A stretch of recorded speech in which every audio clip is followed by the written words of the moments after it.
everybody. Welcome back to Kruse Control. It is Tuesday, March 7th, 2023. Happy Tuesday, everybody, and welcome to Kruse Control, the home of entertainment news. I am your host, Brian Kruse, here again as always on this happy Tuesday. And joining me again, it is the Mitten Men are here back again, everybody. The Mitten Men are here. I'm going to start with Mike today. Mike Casey, welcome back to the program. How you doing tonight, Mike?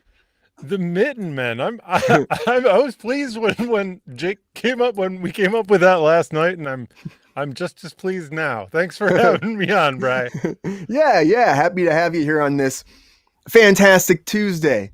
Thank you so much for taking some time out of your day to be here to talk about the news with us and our viewers, as always. And also back with us is Mr. Jake Slonecki. Jake, welcome back to the program. Happy Tuesday. Thank you, sir. Happy Tuesday. How are you? I'm golden, man. How are you? Good. Yeah. Happy to be here. You been having a good day? Yeah. Mitten Men unite. Here we go. We have quite a bit of random stuff to talk about. Been kind of a slow news week, but there's still some fun stuff happening. So, you know what? I think we should get into it. As always, now it's time for some breaking news. Woo!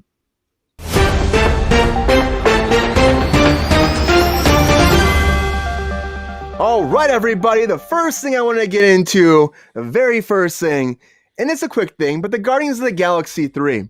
Now, everyone's talking about updates for this. Of course, it's coming out May 5th.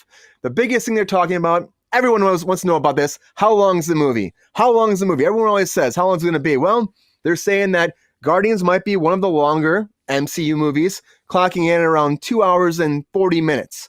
That's what they're saying right now. They haven't officially announced that, but that's the rumor on the street.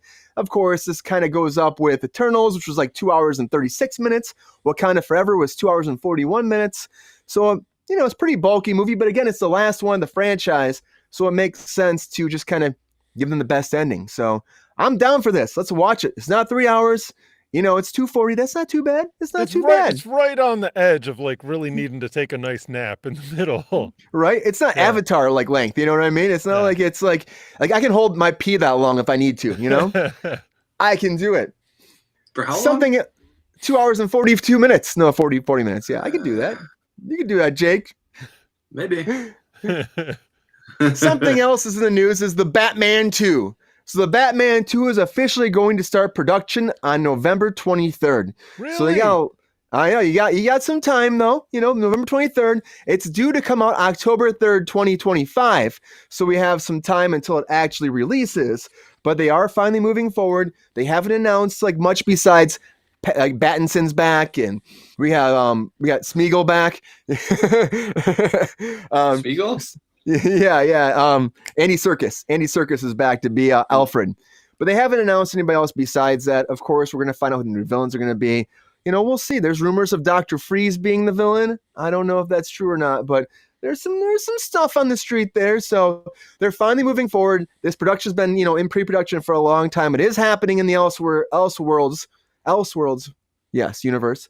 So that's coming. And something else that's coming to your small screen, or hopefully a large screen in your living room, is Avatar: The Way of Water.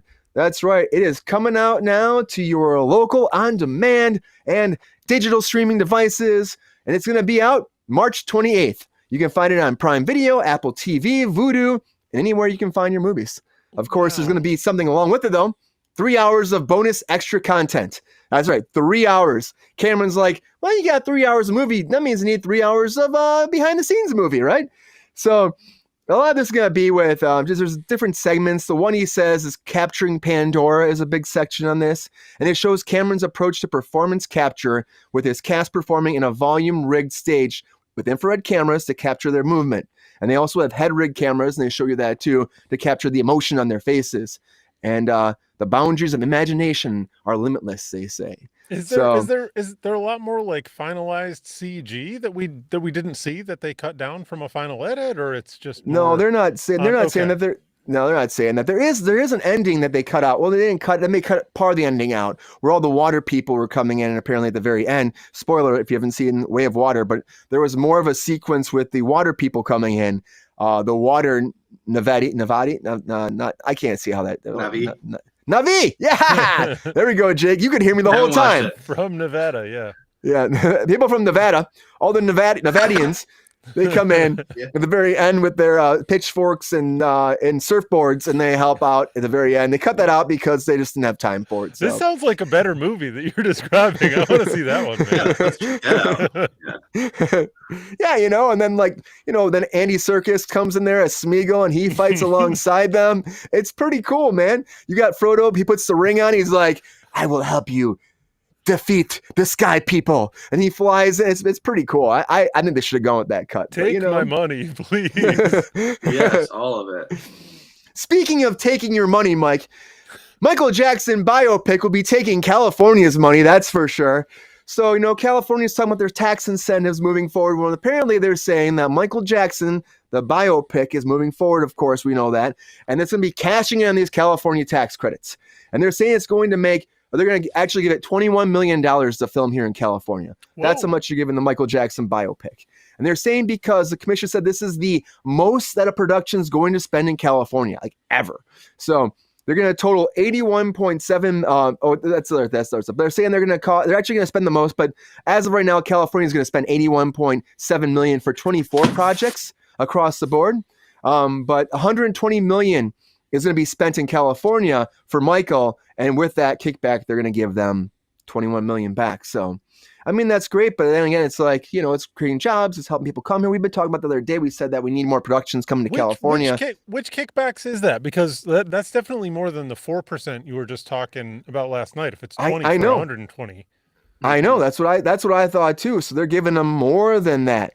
Yeah, I mean, I'm sure there must be other programs that we're not aware of. I think that's because it's not the full budget. I think it's because that's just 120 million they're saying is qualified for in-state spending. So I don't know what else they're spending on top of that, but they're saying for the qualified spending, it's a lot of money that's actually going towards California residents that are working in the industry, between the vendors and the crew members and everything else. So of course the budget's bigger than that. That's probably what it's based off of, what the actual budget is, which they haven't announced how much it's going to be. It would be interesting to dig deeper into that, but it's probably, it just gets into, I don't know, city budgets and like the breakdowns of that kind of thing. Not to mention, I can't even imagine what kind of money laundering is going on at every scale of money things. laundering. Like, I don't know. I'm not trying to be conspiratorial. I just have a tendency to be, anytime I hear like lots of zeros, I think there's people all along the line that are taking little cuts out of that, Mm-hmm. Easily. Like I said the other day, we were talking about like budgets, a lot of times the UPM will go under budget,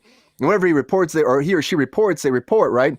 But they could also go under budget and then pocket a little bit up for themselves and be like, oh yeah, I still saved you money. Look how much money I saved you. I saved you 20 grand.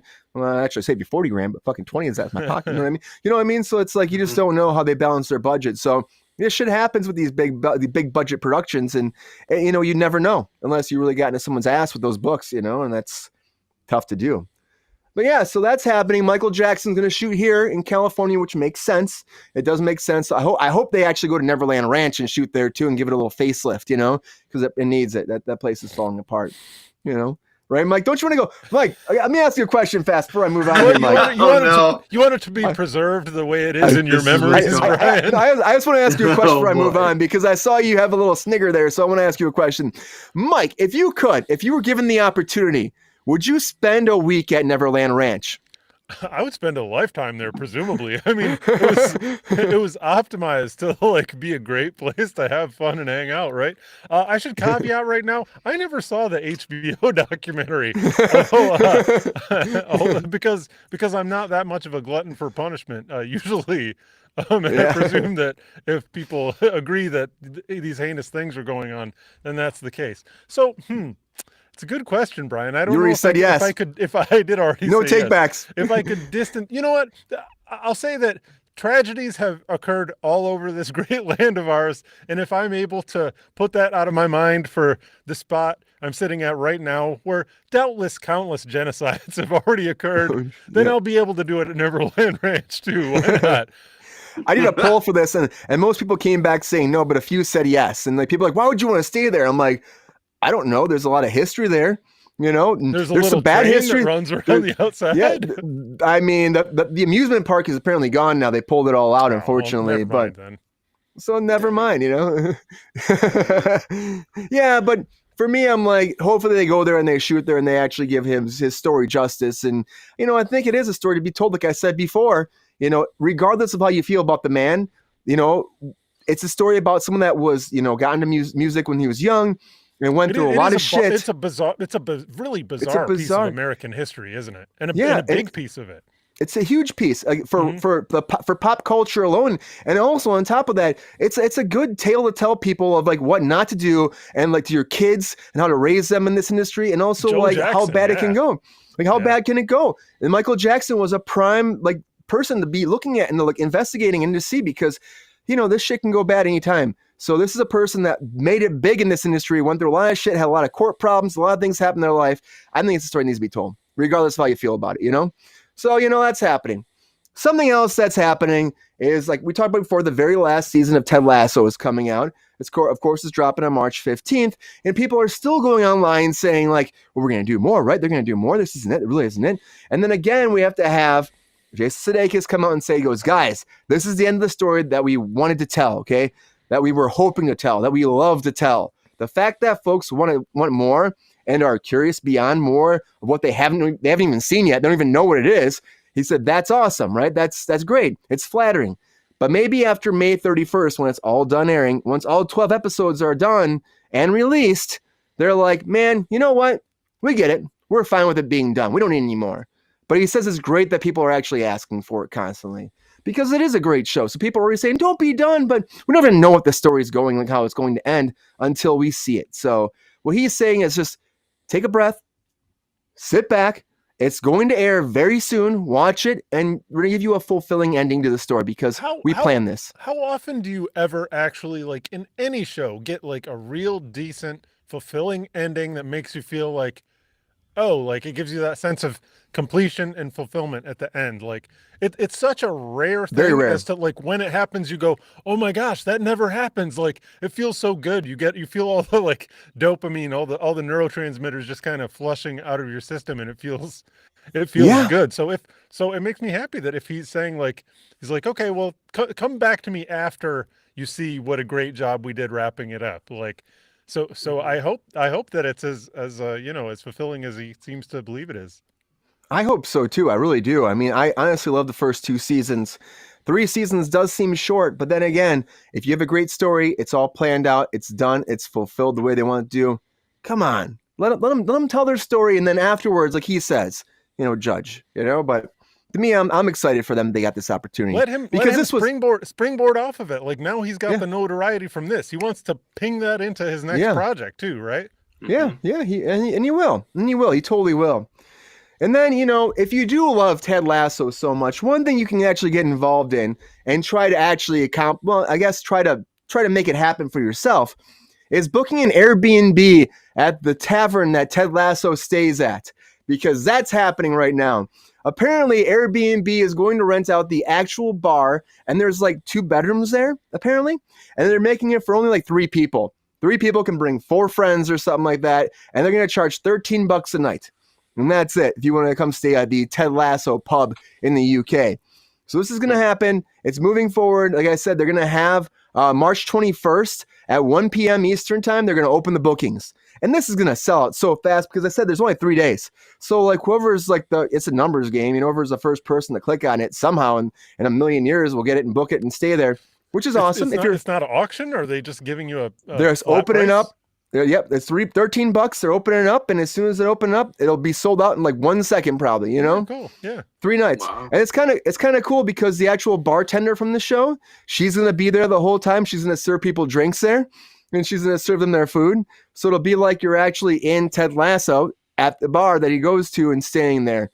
That's the idea. So they must be paying her. I don't know if she's only getting $13 a night. That's I bet she's making more than that. I would think so. Annette Badland, her name is, who plays May on the show. She'll be serving up the drinks at that London tavern. So if you're a friend of the show, Ted Lasso, and you love it that much, this might be an opportunity to have a great experience that a lot of people will not have.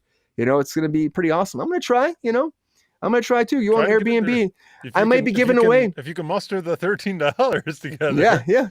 Yeah. And if everybody, Yeah. and if anybody gets it that watches us, Bring let it us up. know. We'd love to hear it because that's Please. pretty cool. Let us know. Keep us in the updates about this, So that's happening, but something that's going away is the devil in the White City. Well, it's going away for now. No, this is the first I've heard about that. For real? The devil in the Dude, White I've City. been following this for like a decade. That bums me out so much. It's been forever. Like Leonardo DiCaprio bought the rights for it back in 2010, right? Back in 2010, him and Scorsese were supposed to do it. Now Hulu's adaptation, they decided to drop it. They said it's dead in the waters for us. We're done with it. Now this doesn't mean that the production is completely done because, first there are a lot of issues here.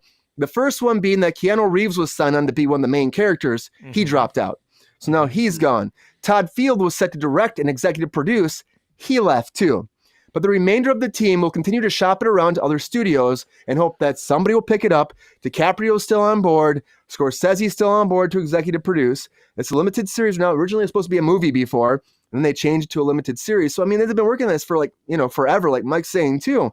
And, they started developing this in 2019 for Hulu, and it was supposed to start production. For Hulu. It had been in production for long before that. Yeah, just for Hulu. It was supposed to start production, actually shooting in 2023, this year. But now it's just all, it's all going to hell because it's been dropped, apparently. And if you're wondering, what the hell is the devil in the White City? Well, it tells the story of Daniel H. Burnham, a demanding but visionary architect who races to make his mark on history with the 1893 Chicago World's Fair. And it also deals with Dr. H.H. Holmes, America's first baby. Triple H's modern serial killer, the very first modern serial killer, and the man behind the notorious murder castle built in the Fair's shadow. Now it spans 4 different parts of that intercut Holmes and Burnham stories. Prior to exiting, though, Keanu Reeves was confirmed to be Burnham, and there was no actor attached to be Holmes. So this is going away, though. As I said, they've been trying to make it happen on Hulu for a while. Mike, I can tell you're pretty revved up about it. How do you feel about this? I'm sorry, I was stepping all over your piece there. You're okay. Man. I apologize for that, but yeah, I am revved up. Because what? Who? I'm wondering what is the snag in the production? Why has it been stuck in production hell for so long? Like, I know because Leo is the primary owner of the rights, right? Yep. Since 2010. If I'm right. Since when? Since 2010? Yeah. That's what I was going to say. I was going to say for 10 or 12 years, easy. Like, and it's such a salacious, great story that takes place like at the turn of the century in Chicago, like one of the major ports in the US, like at the World's Fair. Like, it's such a significant cultural moment and such a horrible, like salacious story. Like, there's just as a dramatic possibility, like there's so much that you could bring to a story like that. So I don't know if they just have incredibly high expectations for what they want out of the story. Like, do you know more about why about the Hulu cancellation at least? No, they just said that it just didn't work out. That's what they just said. They haven't really given much beyond that. They just announced today they were dropping it. Why would you hold on to rights for that long and try to make something and not, like, because I can't imagine that there aren't good creative teams out there that would jump on it, or maybe like are the egos that I don't know if it says anything about Leo, like, or the people that are already attached to it, like have a lot of expectations, have a lot of baggage that they're putting onto it. Because I could see myself doing that just based on like what an incredible story it is to tell in the first place. Well, I think they said too, it's like, they had Keanu Reeves on board, you know what I mean? They had Todd Field on board, they had everybody lined up. So the fact that Keanu dropped, it was like a big, what are we gonna do now? And then the director leaves too. Now you're back to this, like the story, back to the beginning now, back to the drawing board for this. So I think that Hulu was just like, we don't want to do it. It's already been since 2019. It's 2023, so they're just like, take it elsewhere. I think that's just how it goes sometimes, Who's the showrunner that you would put on a project like this, or what's a creative team? I'm trying to think of the Jerry Bruckheimer. Really? Would you do Jerry? Really? Put him on there. This show would be done in 2 minutes. It'd be done. Yeah. And maybe they would cast Tom Cruise to be his very first TV show. You know what I mean? And throw him in there to be Holmes. Hell yeah, I'd be down for that. Mike's thinking about it now. I'm actually seeing it. I'm thinking back to Tom's performance in Magnolia when he was the womanizing Yeah. pickup artist, like Long TV hair. star, like. Yeah. Yeah, okay, I can see that egotistical craziness sparkle in his eye coming out. That's decent casting. I'm on board. Hulu, Yeah. but we're going back to green light. Pump some money Go back back to into green this bitch. Make this shit happen now. Yeah. Totally do it too. Yeah, what do you think, Jake? Do you think it just comes down to the business, though? Probably, you lost your director, you lost your lead actor, so like, what do you do, right? If you're Hulu, would you drop this production? I don't know. It depends on if they have any money invested. They must not have much other than just waiting. Yeah, just waiting. They sign these deals, a lot of time, and it's all based off they actually go into production. So holding rights, and their first look bid might have been based on if so and so directs and if so and so produces, and if they backed out, then maybe Hulu's like, all right, we're out then too. If our people aren't going to do it. And then they're like, good luck, even though it's DiCaprio and Scorsese, which I think is wild. You think that you have them behind them. You think they'd be like, Hulu, come on, we're not done yet. Dude, I watched The Departed yesterday. Like, anybody should be clamoring for those guys, right? Yeah, absolutely. You would think so. It's going to be so dark if that's what it's based on. That's crazy. I mean, it sounded great. It sounded great to me, and I haven't heard of it until now. And I was like, "What? This sounds awesome! Like, how is this something that's being dropped by a major network like Hulu?" But unfortunately, everybody, if you were excited about this, like Mr. Mike Casey was, it'll stay in hell. Somebody will want to pick it up. I mean, it's not like they're just going to let the rights fester forever. Yeah. At some point, they'll get frustrated and they'll say, "Okay, like we'll take your deal, like just to get it made, right?" Yeah, it's true. One day, everybody. I think you just worry that it'll get rushed. Well, there's also the worry about that. It might go back to being a movie too. Like it was supposed to be a movie initially under DiCaprio. I was going to say Leonardo DiCaprio and Scorsese was supposed to be a movie, so maybe it'll go back to being that. You never know. Maybe they'll reassess it and rework it, and then they'll get somebody else to come on. Maybe Leo would do it then. Come on, Leo, do the freaking show. Why don't you do it? Come on, I'm calling you out, DiCaprio. Get it. All right. Something else that's coming back. Oh, you want to talk about that some more?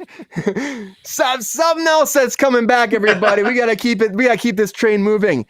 Is Jon Bernthal's Punisher? That's right. He's coming back. So he was. If you watch the Daredevil series, right? You know that he was the Punisher of the Daredevil series, the Netflix series. So now Daredevil is being reworked, imagined in your own way for Disney Plus. Doing 18 episodes. We talked about this before. We have original Daredevil back, but that was it. That's all we were talking about. We have Charlie Cox and we have D'Onofrio back. That's what they were saying. Well, now the Hollywood Reporter is reporting that Jon Bernthal is back as the Punisher. Now, he's very graphic for Disney, if you ask me. He freaking brutal, but he's signed on. He's going to be part of the 18 episodes. We don't know how big his part's going to be, but I know a lot of people are probably going nuts today because people love him as Punisher. I think he's a great Punisher. I loved him on Walking Dead. A little bit he was there as Shane. Thought he did a great job. That is Shane. That's what I thought. It's Shane. Yeah, and then when he got Punisher, if you watch, I think he had 2 or 3 seasons on Netflix. Plus, he was part of Daredevil. Plus, I think he was also in the Defenders as well. So he did a bunch of stuff. I think he plays well as a character. He has the build, he has the look, he has the aggression, he has that raspy kind of voice. I think it works. So, and then also like their dynamic with him and Charlie Cox worked really well on the show too. So to me, it makes sense that Disney would bring him back. But I also did not think that they would touch Daredevil or not touch Punisher because Punisher is so brutal and Disney Plus isn't that brutal. They're already talking about making Charlie Cox's Daredevil a little bit like, not so intense as he was in the Netflix special. If you watch She-Hulk, you saw they kind of took him down a little bit, a little bit. He did the Daredevil walk of shame at one point after he fucked She-Hulk. That was something, GR says he loves the character, which, GR, the Punisher's great. I think that he kicks some ass, right? He goes in there and kicks some ass. So I'm excited about this. When I heard this, I thought it's a no-brainer. It also makes me think that probably a lot of the rest of the cast will be coming back too. They haven't announced. They're probably holding off to see like if Foggy comes back, if Karen comes back. You don't really need Karen. She can come back if you want, but Foggy should come back.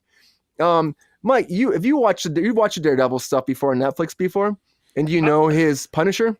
I've seen a little bit of it. I mean, I don't know how Punisher was he even a 70s character or did he come in the comic books? Did he come straight out of like the 1980s gritty, like action persona style? Because it's I feel like he was 80s. It's interesting if Disney is expanding their portfolio, or if they're trying to like make a guy whose vibe is like straight up. He's Batman gone bad in a way, right? Like he doesn't pull punches. Like he's like, okay, well these guys have made their choice. Let's pump them full of lead, right? Yeah. The thing is, like, his family's been murdered, and he's like, he just sees red the whole time. He starts killing people. I mean, that's his whole MO. His whole MO is like kill. Like it's not. If you're actually taking the premise for what the premise is, I don't think it's Disney-fiable. And I don't even know if the idea to try and Disney-fy an idea like that is necessarily that ethical of a, like, the Punisher, let's give him the Care Bear treatment. Well, I guess you want to make him palatable to the little girl with her unicorn outfit on, maybe. Well, it makes you wonder, like, where the direction's going to go for this new season of Daredevil, you know? Hearing that he's signed on makes me think that it might be one of the darker MCU series that they've ever done. And the fact they're bringing him, because this almost just kills the fuck out of people, you know? And so I'm interested. It makes me more interested in these 18 episodes of Daredevil coming out, which is already a big run for 18. Disney Plus. That's huge. Yeah, huge. Man. It's already a huge run. That's a lot. For one season. So I'm like, okay. And then they're bringing him in. I think they're just trying to get some, you know, some kind of like buzz going for this. Jake, you hear about this. Do you think that a character like Punisher can actually work in the MCU's like kind of, you know, child-friendly campiness? Or do you think they're going to have to, you know, make this totally different just for Disney Plus? It could work, but yeah, like you said, if you have a targeted audience, that's usually like, you know, it's like, oh, it's a Marvel film, it's fairly safe, right? We can check this out, and then it turns into Daredevil. And Punisher shooting sketchy. people. Could be sketchy, yeah. Yeah, Punisher shoots the hell out of people. But being so long, being the 18 episodes, I mean, what are the chances that it's just going to be the one run of all those episodes and then close the book on it? You know, that might be something they're offering too. I don't know. It's hard to say. And he might not even be like in that many episodes too. When they announced that Daredevil was in She-Hulk, everyone was going nuts, and he was really in, you know, an episode and a half. You know, he had one whole episode. I was thinking too. Like it might be like I can't even remember the Defenders, like more of the expanded universe, kind of exploring more of what the MCU, like, so they can just kind of as a band-aid to weave the other bigger narratives together. You know what I mean? Yeah, which it totally could be that, you know? It might just be something small, and then he's kind of like, and then maybe he comes in for the whole Secret Wars stuff, you know? They're probably going to bring everybody in the Secret Wars when they actually do that shit. They're bringing you? They're bringing me. For sure you. We need another Ant-Man, right? Come on. I'll be Earth, I don't know, 17's Ant-Man. That's me. Come on, let's do it. I think they're like Earth 11 on the shows in the MCU, something like that.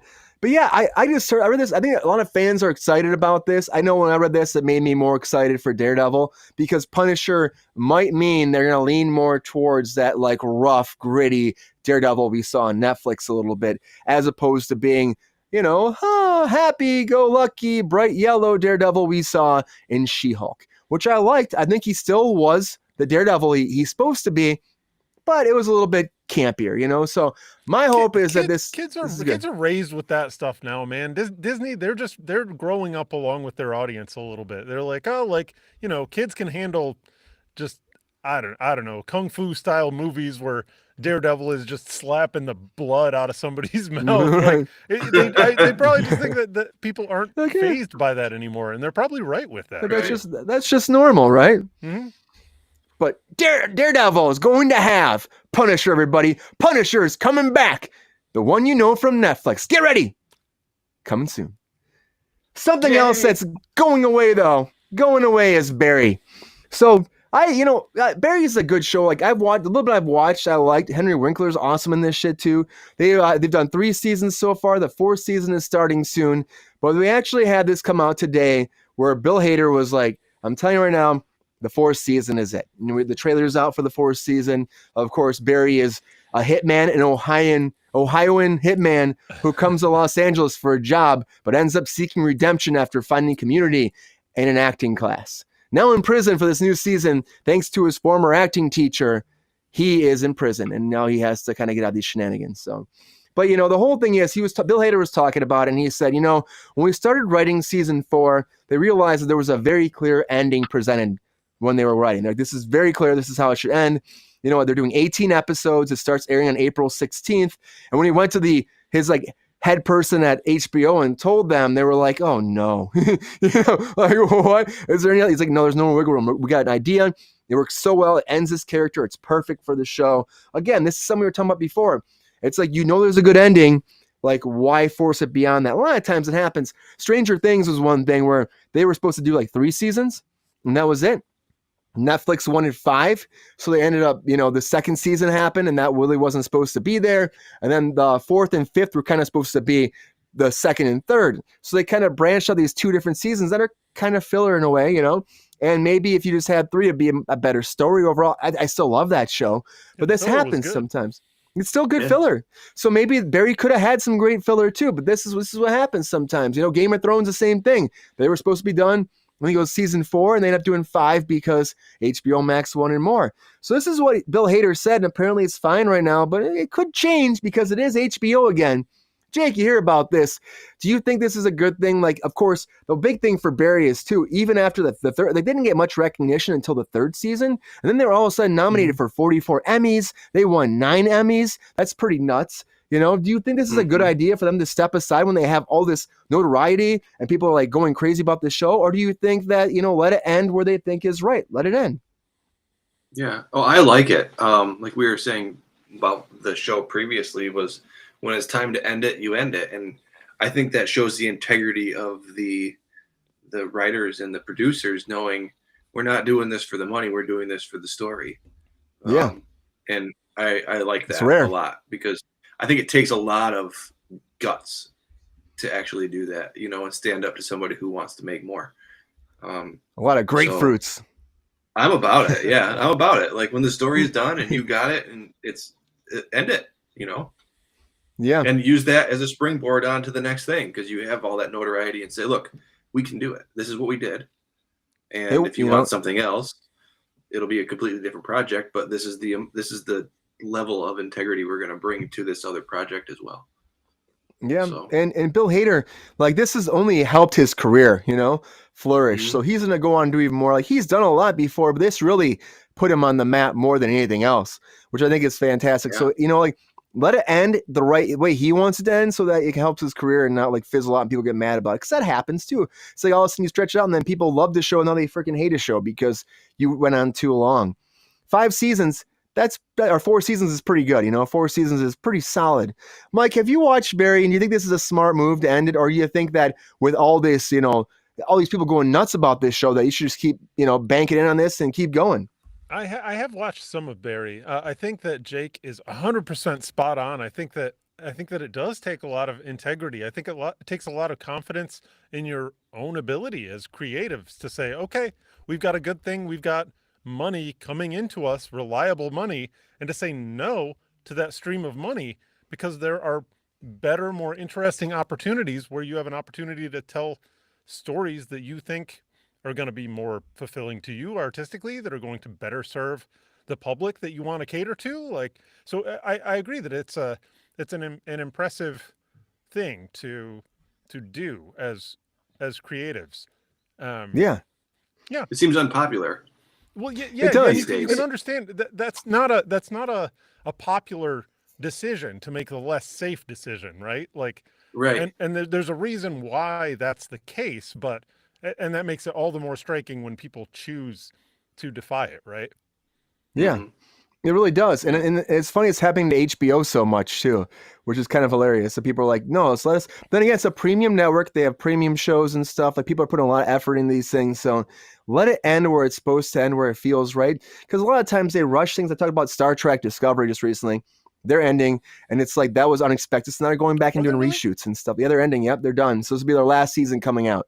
It's the last season shot. They haven't aired anything yet, but now they're going to do some reshoots so that it has a fulfilling ending. So it's not just cut off, at the end. So Yeah, they didn't know that though. So again, these things happen. So at least they're going out on their own terms for Barry and for Bill Hader. So congrats to him. Barry is going away, everybody. If you love it, you hate it.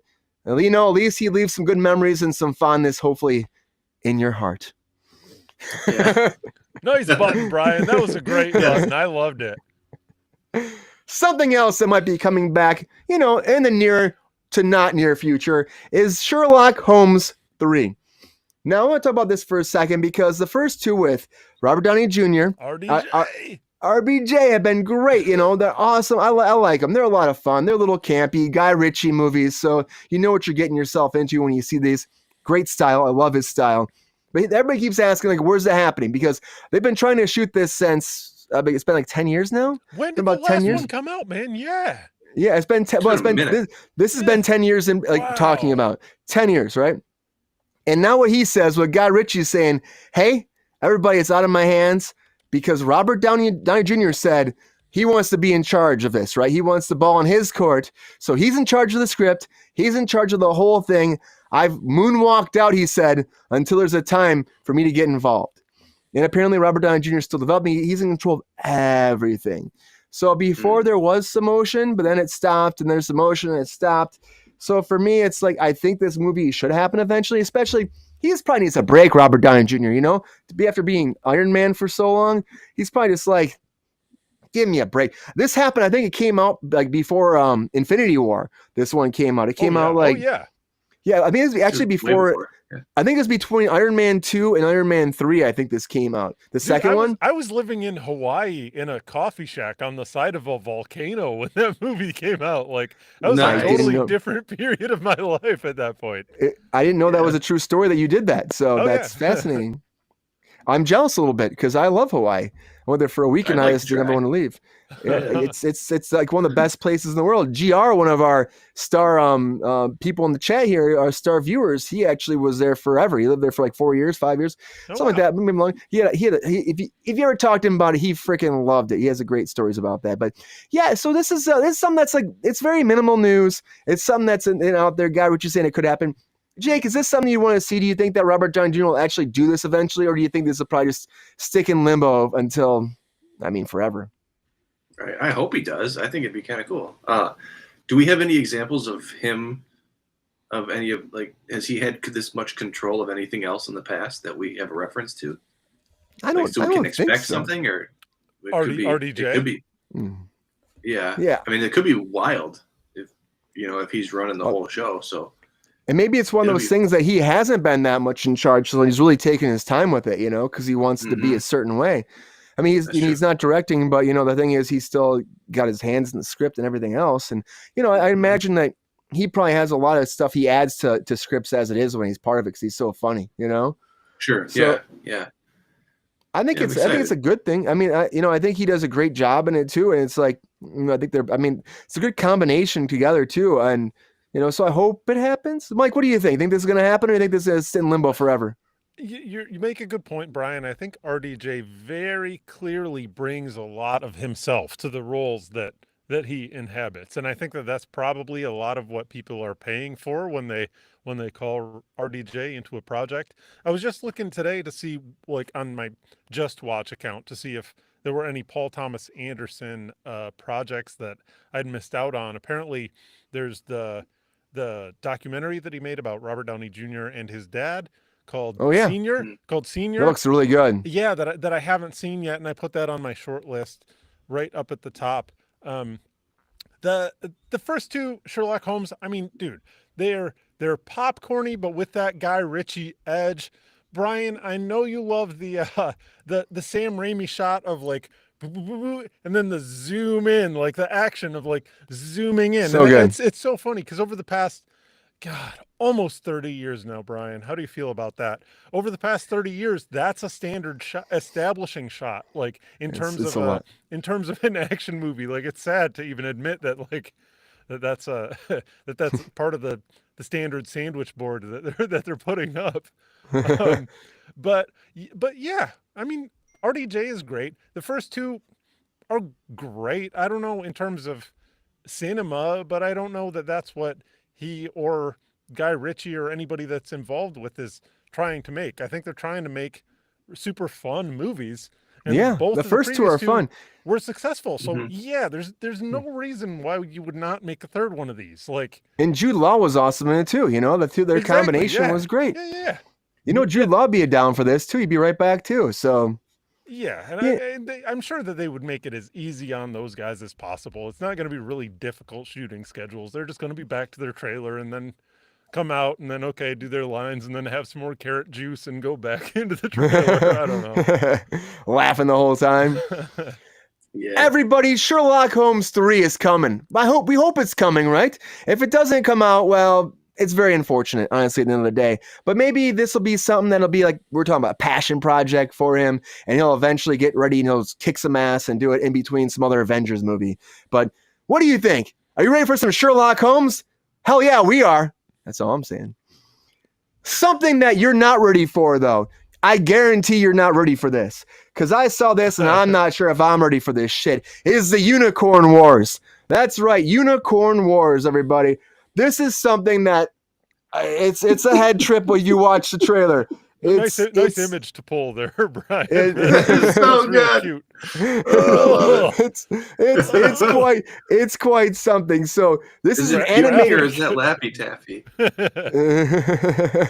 This is something throwing something up, but it's an animated epic cinematic experience that contrasts cuteness of teddy bears with the horror of war by Alberto Vasquez. This fluffy characters they fight the unicorns. So I mean there's blood, there's amputated limbs, there's teddy bear genitalia. There's a lot of stuff going on here. So let me just give you a quick brief. Let me just tell you a little something. Unicorn Wars follows a group of young teddy bear cadets trained in military camp to become the next battalion in the ever-raging war against the unicorns. The teddy bears everywhere will fight these unicorns, and there's nothing more bloodthirsty than the unicorns, apparently, because they're just freaking trying to kill the teddy bears. And the teddy bears trying to kill the unicorns. And go! That's pretty much it.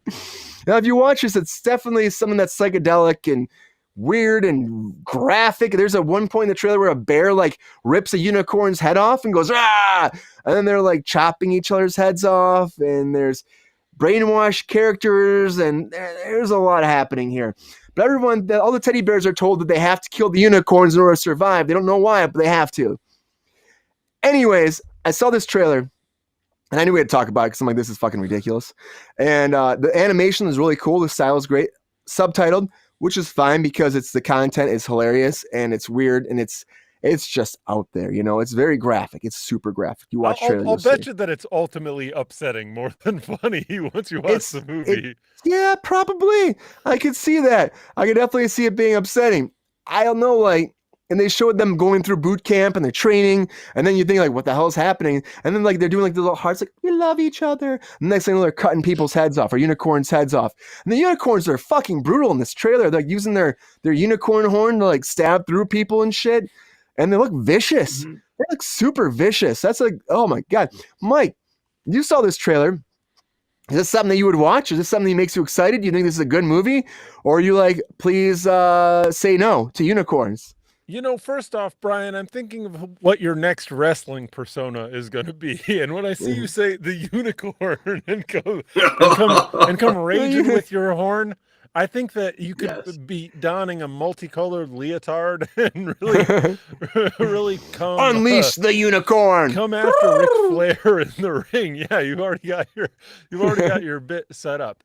I mean, I actually do have some opinions about this.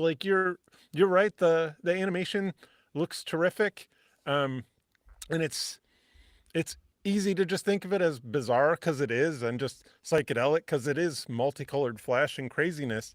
But then also I'm wondering, why is it that a project like this gets greenlit in 2023? And I think that there's probably a reason, and I think that's probably because on one level or another, people realize that it does resonate. And so when I think of things like, oh, okay, you've got super cuddly, well-presented ideas oh, the unicorn, that's the idea of perfection. Oh, teddy bears, that's the sweetness that we're trying to project. Contrasted with really serious graphic realities of something like war or life challenges or slavery or people being sent off to do the bidding of whatever organization that they've signed up to do the bidding of. Like, I don't know, maybe it's the kind of thing that would have resonated at all times, but it seems like a very 2023 project to me. So I'm interested to see it. And I bet like by the end of it, more than thinking like, oh, this is a novelty, like, oh, this is funny, this is interesting, we'll be like, this is society. Yes. Who are the unicorns and who are the teddy bears? Ourselves and the decisions that we're making every day. Yeah. And it's also a way of like just making things a little bit lighthearted in a way of, but also showing some truth and some reality too. Yeah, in a way of like making you like, kind of pull things down a little bit. But for me, I'm like, it looks good, so I'm it looks cool. I do want to watch it. You get a crazy anime with like unicorns shoving their horns through the teddy bears, spleens out of a teddy bear. Like that's just great on a fun gut level, right? Yeah. I agree with you, Mike. There's got to be something more like in depth these characters in this storyline. There's got to be something beyond the teddy bears and unicorns. There's got to be some symbolism that's there that they're just not saying. I don't know anything about this Alberto Vasquez guy. Like he's a comic book dude. Like he's gotten some Goya awards, which I would imagine is a prestigious award, which I haven't seen. He was working on Poe and Lovecraft adaptations. So definitely we're working with a guy that's got some at least some dark references floating around in his brain. Layers there. Yeah. Jake, okay, what do you think about this? You saw the trailer. Do you think that this is something for you and Charlie to watch? Probably not. No, he'll have to just watch Punisher with her. Does it? I know, right? I'll let her watch it. Does it perk your interest at all? Yeah, I agree with Mike 100% on this, where it's this extreme like ideologies buried deep inside of these things that present themselves as beautiful and wonderful and cuddly.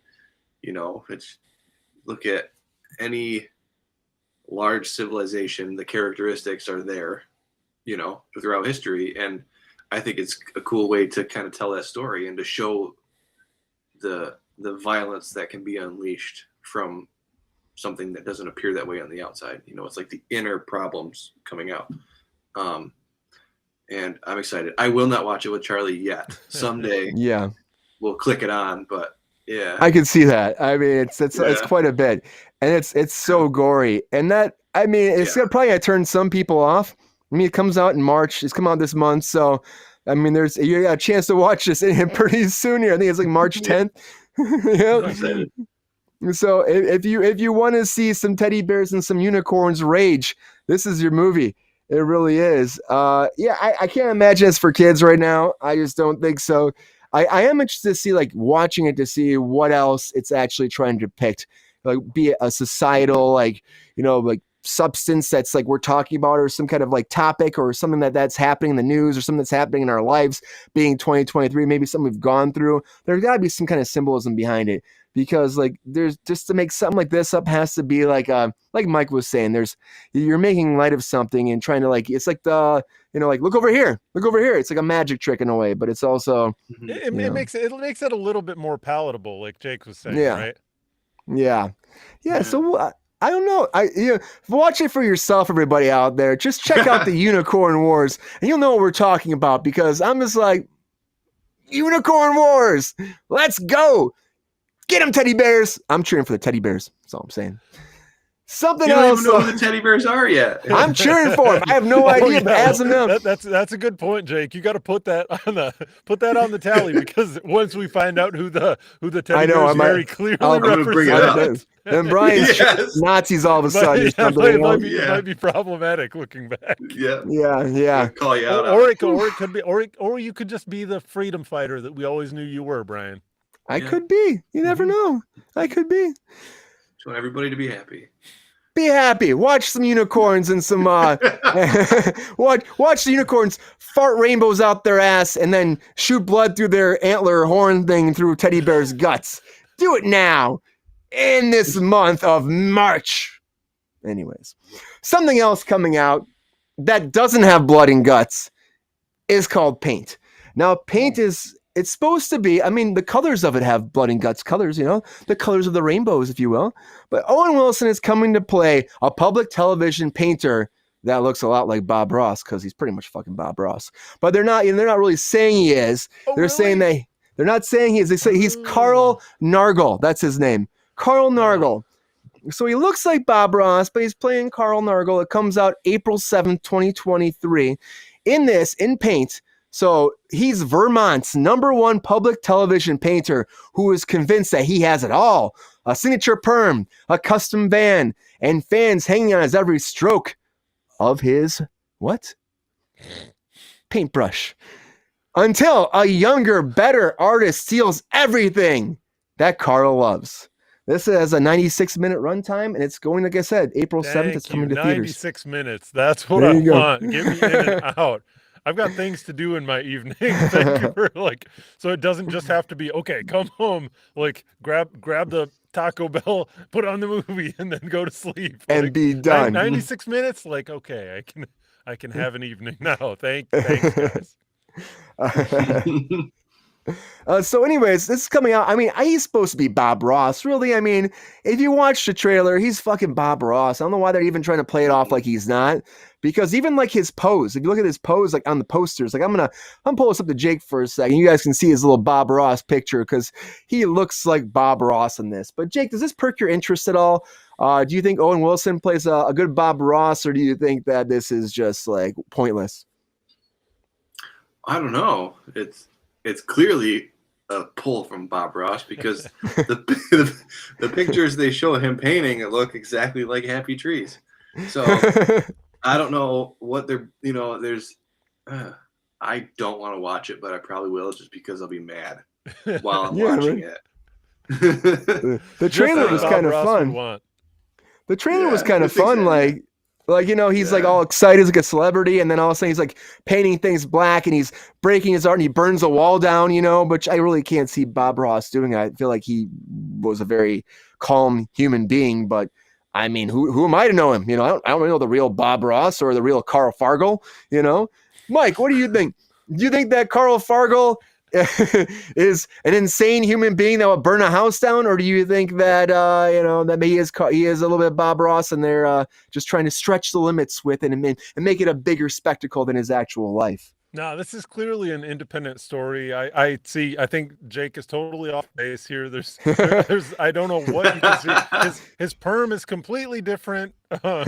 His trees don't look that happy to me, quite frankly.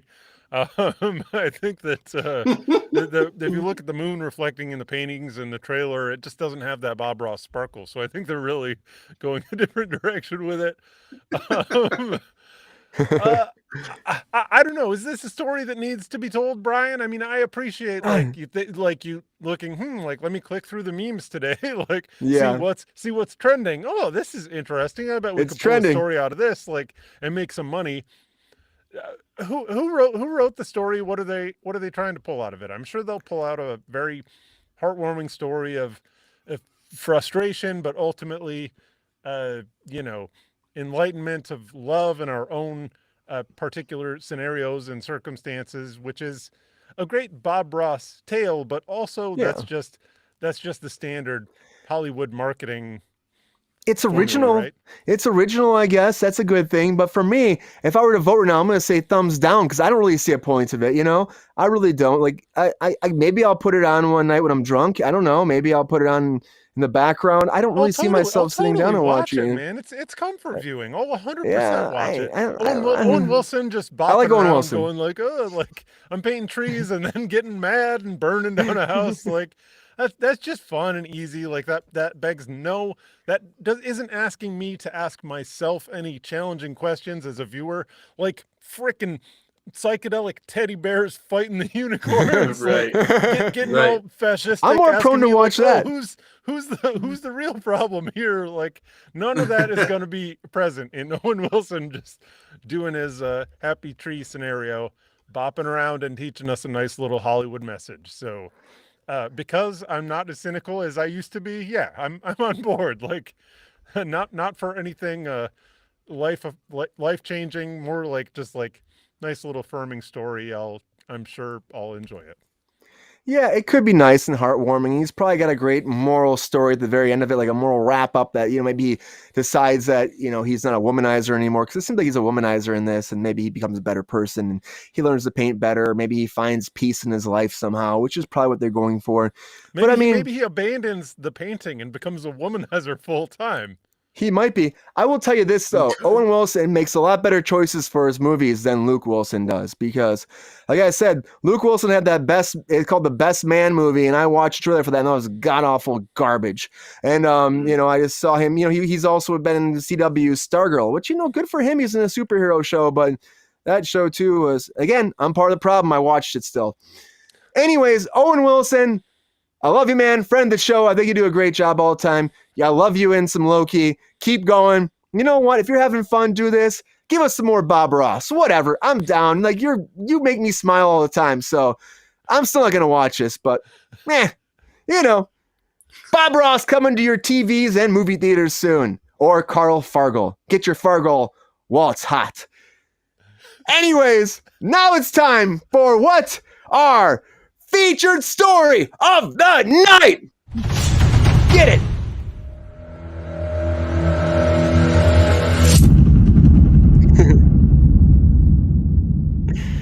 All right, everybody, it's time for our featured story. It's time for a little bit of Musk. A little bit of Musk. We had some paint, and now it's time for some Musk in our lives. So I want to talk about Elon Musk very briefly. We're getting towards the end of our show, so we're not gonna talk too long about Musk. He's been talked about enough in this world. But Elon Musk has a new documentary coming out, and what's it called? It's called Musk. Yep, just Musk, everybody. He's had a few documentaries made already. He's already had two made. One was called Elon Musk, the real life Iron Man. That was one. He also had one that was like centered around, him making technology called Definite and Untarnished, which, okay, whatever. But anyway, so there's an Academy Award winning filmmaker called Alex Gibney coming out with a documentary about Musk. Now he's going to focus on the multi-billionaire tech entrepreneur Elon Musk, CEO of Tesla, SpaceX, and he's also going to talk about Twitter. And he's apparently going to do like a deep dive investigative document series. Then he's going to really get into it. He says he's not holding back on this. He's going to really give this guy his shit. So if you know who Gibney is, Gibney did a few different projects. He did the Scientology project, which was award winning. It was called, he also did the Smartest Guys in the Room documentary. And there was another one he did too. It had so much. Oh, the Scientology one was called Scientology and the Prison of Belief. So, he's getting into it. We'll see. He has an immense team with him working. They're unafraid to take a deep dive into Elon Musk's life. That's what they're saying. So we'll see what happens with this. There's no distribution yet for this. They've actually been working on it for a few months now. They've been filming it. So Elon Musk, I don't know how involved he'll be with it, if they're actually interviewing him. But the fact that you got an Academy Award winning person coming in and doing this that doesn't hold the punches back, I think it might be a good thing. Elon Musk, everyone's talking about this man. He's very influential in society. Maybe this will actually give us a better. Does it really matter? What's it going to do at the end of the day? I just gotta stop. What's it going to matter? Because Elon Musk, it's not going to change shit. They can talk shit about him. They can praise him. People still have their opinions. They're not going to change it. He's still going to own Twitter. He's still going to be Musk. He's still going to be a billionaire. And honestly, I don't hate Elon Musk. I'm not hating on this fool. He made PayPal, which changed our lives. He's trying to advance society. Great. He's got Starlink, which I think is fucking awesome. I still love Starlink. I think that's a great idea, like worldwide Wi-Fi. Fuck yeah, I'm down for that. He does smart things, and people hate on him because he talks and works with every president that comes in the office. Well, that's what you gotta do. If you're a businessman, you gotta make that money. You gotta make your fucking shit work. You can't just hate somebody because they're president. You can't do that shit. So whatever. He's an entrepreneur. He's Elon Musk. He's who he is, and you can't change him. So, and he's gonna put pictures of his fucking guns on the side of his bed and a Coca-Cola and laugh about it. He's gonna do that. He can do it all day. That's Elon Musk, and no one's gonna stop him. Can't stop, won't stop. Mike, what do you think? Do you think that Elon Musk is, I think it's a great idea to do a documentary about it? You think that'll actually change anything about what people think and see when it comes to Elon Musk? Yeah, you have to turn to me first for that one, don't you, Brian? I do. Yeah, that was a real I got in that ass. Your indictment there was very sharp, Brian. Like it's always great when the wealthiest man in the world buys one of the most influential media outlets in the world. I think we can all agree that everyone benefits from that, right? The fact that it's Alex Gibney, who, when we talked about this earlier, I didn't know who the hell Alex Gibney was, but I did watch Going Clear, Scientology and the Prison of Belief, which was great, and Enron, smartest guys in the room, also great, making me think that, you know, he's definitely gonna be giving us a polished documentary look as usual, I would imagine. So we'll see. Like, I mean, we were talking about it beforehand. Like, I hate to give people more press than they're getting, because they're getting all the press already. All the press. So like, I'm remiss to even talk about it. Especially Musk. Who? I mean, I don't even know who you're talking about, because I wouldn't want to give him any more press. The Melon Man. That's right. The Melon Man. I'm calling him the Melon Man. The Melon Man. Yeah. So we'll see. We'll see. It'll be good, but it's just more coverage. So, but you know, if there wasn't more coverage, then it would just be more influence going on behind the screen, that we didn't see. So I'm happy to have exposure, even though it's irritating to see, I guess. Well, hopefully, like you're saying, like, because he has this track record, Gibney has this track record, hopefully he gets into that, you know, and really, you know, documents his life and his legacy and what he's been doing in a way that it hasn't been done before. I said before, there have been 2 documentaries. No one really talks about him too much. You know, you can watch trailers online, but I really didn't hear much about that. I was like, oh, he's had documentaries, which makes sense because, again, like I said, he's gone through a lot. You come from South America and you come here, or South Africa, you come here, and then you make PayPal and you change, you make a Tesla and all, you know, SpaceX, like everything he's been doing. Of course, you're influentially one of the biggest, richest people in the country, in the world. So like, yeah, you're going to have people talking about you. Jake, what do you think? Do you think this documentary is going to change anything?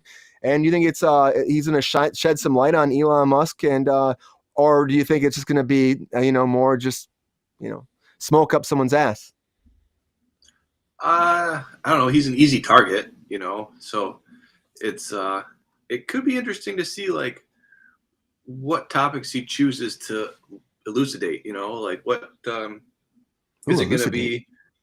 Yeah, is it going to be is it going to be his his massive consumption of minerals from the Congo that he's putting in his cars? Are they going to talk about that? Are they going to talk about his dad's emerald mine company? Are they going to talk about, what are they going to talk about? His brother, the conspiracy of his brother stuff. Brother, there's a lot of shit with his brother too. Yeah. So I mean, there's Cowboy Musk. I've heard, they say that you hear things twice or 3 times that are unrelated. It's like a little element of truth there. Like, pay attention to this, like for some reason the universe is giving you a drop. And I've been hearing a lot of people lately say you got to crack a few eggs to make an omelet. For whatever reason, it's just been showing up. Like, I keep hearing it. So I think it might be something like that. Like, there's all this bad stuff going on in the world as far as where we're getting the materials to do these things with our phones, computers, batteries, cars. And those are all good things for us. But then there's this whole group of people over here who are being squashed by it. And so Elon Musk is a master of balancing. I'm doing all this good, but I'm also got all this bad to do it, so it's which side of it do you pay attention to? So I think it's going to be one of those things where I kind of think, the people have put the analogy out there that he's like the real life Lex Luthor, which I'm kind of like, I could kind of see it, evil genius in a way. But then again, like, I feel like I don't think he's trying to do good, but of course there's a lot of bad that comes with the good. Come on, he's using his propaganda instrument to advocate for peace in the Ukraine, which at this point he's saying like, oh, we don't want to keep the war going on. So he's saying like, Ukraine, just appease the Russians, allow them to have the territory that they've conquered into, which is incredibly fucked up. That is fucked. That's bad. 100%. That's the disinformation campaign that he's working with, along with, of course, if you got that much money, you're going to be running multiple disinformation campaigns. Like, I'm not that naive to think that anybody with that much money wouldn't be doing that, but that kind of shit, like, and supporting non-American ideals. Not that I think that America has a blameless record at all, but at this point, like, we're not straight up psycho Putin, like he's trying to support tacitly. So oh yeah, he supports Putin in a lot of ways. I do not want to put any support on that. And any light that you can shine into his situation, like, I'm happy about seeing. So I still think that hopefully Gibney isn't pulling any punches here. I hope he doesn't too, and I hope it shines some stuff out there that people don't know about. And also, I feel like that Elon Musk, so that whole Ukraine thing, that's like free testing for space or Starlink. That's all that was. He gave them free internet, and like he hasn't opened it up before, so he's just like, let's see how it works over here. And if it's bad, no one's gonna care because he's doing good. You know what I mean? But also, like, he's getting free testing without having to deal with all the different, bullshit users being like, this sucks. He's not just talking about the testing and the tweets that he's putting out. I know he's not, but that's the thing. He's making political claims, which he's which doing are that more. Those are bodies, Brian. He's doing that more and more and more, and it's getting kind of hard. That's why I'm not on Twitter. You know what I mean? Twitter's just, he made an algorithm so like he was like the most searched person too on there, which I'm like, that's kind of fucked. You know what I mean? So like his tweets would go the highest above everybody else's whenever he tweets something. So like that's some evil genius shit. That's what I'm saying. He's kind of like the Lex Luthor, man. That's like some evil genius kind of like, I'm gonna get in your head, and if he could, I bet he'd run for president, but he can't. So can't do it. Sorry, buddy. Yep. No Musk president. Those smuggled emeralds will buy you a lot, Jake, but they won't buy you a spot in the White House. No, it will not. Yeah. I'm like I said, I look at the stuff that he's done, the good, but there's a lot of bad too. And I'm not like a huge fan of Elon Musk. I'll tell you, he throws a hell of a party though. I went to one of his parties one time. It was fucking awesome. I bet that was fucking awesome. Hell of a party. Why not? It was the whole Paramount lot. The whole Paramount lot was a big party. He had a boat. He had massage parlors, poker games, all you could drink, bands in every corner. It was insane. That was just out front. You should have seen how young the girls were in back, Brian. That's a good question though too. Yeah.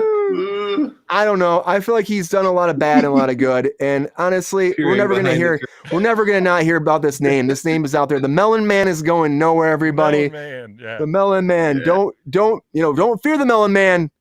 But remember the Melon Man. Mm-hmm. That's all I can say. Anyways, everybody, Elon Musk is trying to take over the world. And maybe we'll let him, but maybe we won't. And maybe Gibney will stop him. Or maybe Superman will. Who knows? Thank you, everybody, for being here on Kruse Control tonight. We appreciate you as always. Mr. Mike Casey, thank you so much for commenting and being here and taking time out of your precious day to be here and talk to us. And it's fun to have the Mitten Men back together. Mitten Men, that was a great button, Brian. Jake, thank you also for everything you do, being here, talking to us. Jake at Citizen Skull, one of the best managers in fucking Hollywood. Thank you so much for being here. We appreciate you. Always great talking to you. So thank you for taking some time too and being here with us. And it's nice to have you both here back to back. Yeah. As always, I love having you both here. Everybody out there, again, thank you for being here in the chat. GR, thank you for watching this afterwards. Please like and subscribe if you can. Join our Patreon. We'd love to have you there. Tell your friends, tell your dogs, tell your unicorns, tell your teddy bears, tell the whole world, tell your Paint Bob Ross friends. Join Kruse Control. Subscribe if you can. Thank you so much for being here as always. And have a great, we'll be back tomorrow. We'll be back tomorrow because tomorrow's hump day, right? Hump day. All right, everybody. See you soon. Take care and see ya.